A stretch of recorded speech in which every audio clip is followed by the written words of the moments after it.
Lights, camera, action. So hi guys, so welcome to my room. I hope you enjoyed the first dish that we made, which was our peanut butter gooey kare-kare. And for today's episode, we will be sharing with you another recipe that I actually just learned to eat around 5 years ago in a restaurant very close to my heart, which is Manam. So, welcome to Gio's Digibite Kitchen.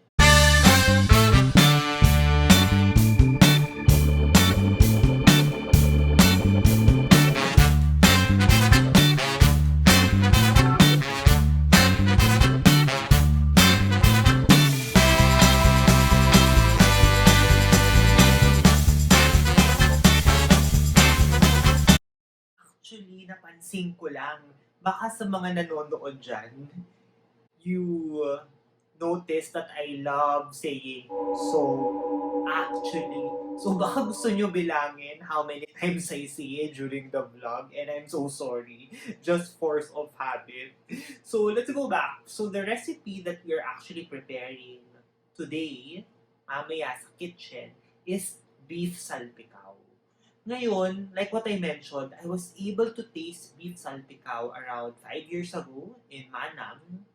Hello sa mga may-ari ng The Moment Group. I am an avid fan. Naka 20% off na po ako based on my Moment Group card. But, putting the plugging aside, it was only last year I learned how to cook salpicao. Actually, I learned how to cook it before the pandemic. And I was so surprised that, number one, it was so easy. And number two, it had one of my most favorite ingredients. So, ready na ba kayo? Ayan na naman ako, another so. But, bago tayo magluto, please don't forget to subscribe.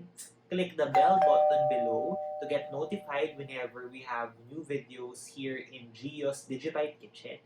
And last but not the least, don't forget to like, comment, and let us know what do you think of this vlog.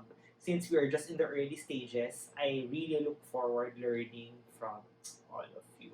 And you can also follow me on Instagram at Crispy Gringotts.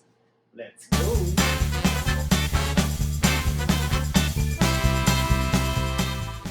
Prepare olive oil, Worcestershire sauce, garlic, batok, sugar, pepper, Knorr seasoning, salt, and butter. Look at your beef. To ensure a successful salpicao, make sure your meat is young and marbled. You can easily see this by checking the meat's color and the presence of fat. Cut this into cubes about half the size of your thumb. First step is to rub your beef cubes with a lot of garlic. Tandaan, huwag titipirin. Then add Worcestershire sauce to add color and fragrance. Then add your Knorr liquid seasoning. Always remember that to put more liquid seasoning than your Worcestershire sauce. And I have another tip. Don't use any soy sauce substitute for this step. Then add some sugar to balance your meat's saltiness. Add generous amounts of pepper, and finally add a pinch of salt and do your final mix. Then we're done! Simple ingredients yet bursting with flavor.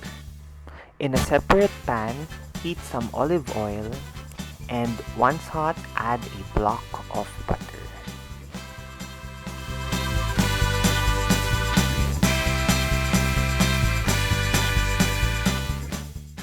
Then add your beef cubes to your pan, making sure that your beef cubes are layered evenly. Now, just make sure that all your beef is already there before putting in your marinade. Allow beef to slightly simmer over lowest heat and cover to soften. While waiting for our beef to cook, let's do some knowledge sharing. So, a lot of people are not aware, but actually, we get to pronounce so many words incorrectly. This is what I'll do. I'll flash the word on the screen, pronounce it the way we normally pronounce it, and let you know how it should be correctly pronounced. So para lang to, you have a Google Translate, but it is in my body. So let's first start with this word. So usually, sasabihin nyo, I'm craving for some crepe.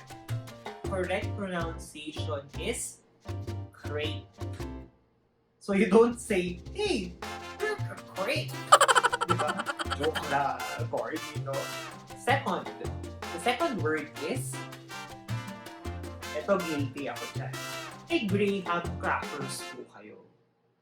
But, in reality, it should be pronounced as gram. For next word, I hear some who call this lamb. For this viand, we actually remove or drop the B. So it should be lamb. Pause muna tayo sa lecture natin na by now, the Salpicao has already juiced up. But we aren't done yet. So cover this and let's get back. This often is pronounced as well. So this word is normally pronounced cocoa. It's actually supposed to be pronounced as cocoa.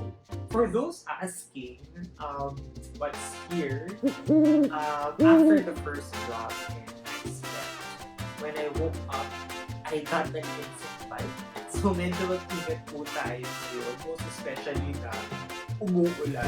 So keep yourself safe from the bed bug. So people normally say cupboard because they're so used that it's a compound word, so it's just cupboard. But in reality, you also drop the P. So the correct way of pronouncing it is cupboard. I got you covered in Digibite kitchen if you like to learn how to cook. We haven't forgotten about our salpicao. Don't worry. After an hour or so, our salpicao will now look a little bit oily. This is because the meat has already oiled up, and it is a clear sign that we are almost done with our dish. So, what are we waiting for? We only need to make sure that the beef is tender without the marinade, the sauce, or the garlic getting burnt. Alrighty, so more reason to continue our word game. A lot of people love eating this Vietnamese dish. But whenever you order, what you would normally hear is pho. The right way of pronouncing it is pho. Next word. I often hear people pronounce it as almond. So you should say almond. The last word is, which is normally pronounced as entree. But the correct pronunciation is actually entree. I hope you learned a lot from the series of pronunciation techniques. And here we are back at our salpicao. And good news, the beef is already soft. So we just have to mix it to make sure that the beef absorbs all the oil and herbs. And while your beef is still hot, this is the perfect time to transfer it to your serving plate and add some crunchy garlic. So before we end, it's time for a recap. So guys, I hope you enjoyed this vlog. You have actually learned 3 things. Number 1, cook salpicao. Number 2, pronounce words correctly that are often mispronounced. And last but not the least, the secret ingredient in any dish. And alam na alam niyan ni Bea, ni Sam, and ni Tara.